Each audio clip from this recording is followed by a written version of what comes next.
Brand new details on the IRS targeting scandal. The House Oversight Committee uncovering a mountain of evidence, including emails and documents revealing how Lois Lerner was actually involved. Of course, she's the former director of the IRS division that led the targeting effort against conservative groups seeking tax-exempt status. North Carolina Congressman Mark Meadows is a Republican on the House Oversight Committee and my guest today. Great to see you, Congressman.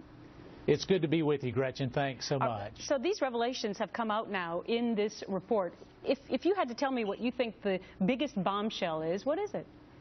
Well, I think two things. One is Lois Lerner is at the center of this, and she had a hands-on involvement in terms of the targeting of conservative groups. So that's one of the things that we know, essentially, that she's the central person behind much of this, and it's troubling, and the American people want to get to the bottom of it. So what do the emails actually prove? Because keep in mind, as I know our viewers remember, she's taken the fifth countless times, so we haven't really heard from her other than before she took the fifth the first time, she said she had done nothing wrong. So what are we to learn actually from these emails? Well, and you're right. She said originally that she had done nothing wrong, but even in these emails, we know that there were rules that she's violated, so perhaps she's misled Congress even in that limited testimony that she gave before pleading the fifth. But also it talks about political targeting.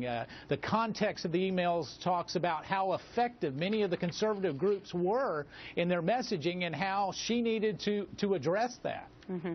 So do you believe, after looking at this report then, that this whole situation begins and ends with Lois Lerner? Well, it certainly begins with Lois Lerner, but it doesn't end there. And the American people deserve the truth. We need to get to the bottom of it. She is a key part of this. But additionally, we know that those above her knew what was going on.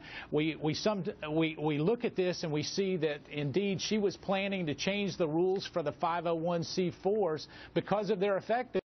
And yet, you know, we've been led to believe that she's doing it as a result of some of the investigation that's been going on. So in other words, you believe that she wanted to target them because she felt like they were actually working in America?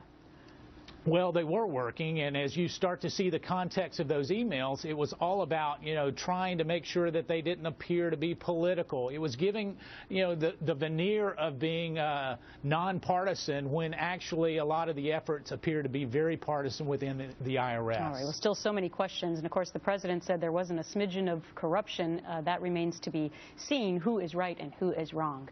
Congressman, always great to see you. Thank you so much for your time. It's good to be with you. Thanks.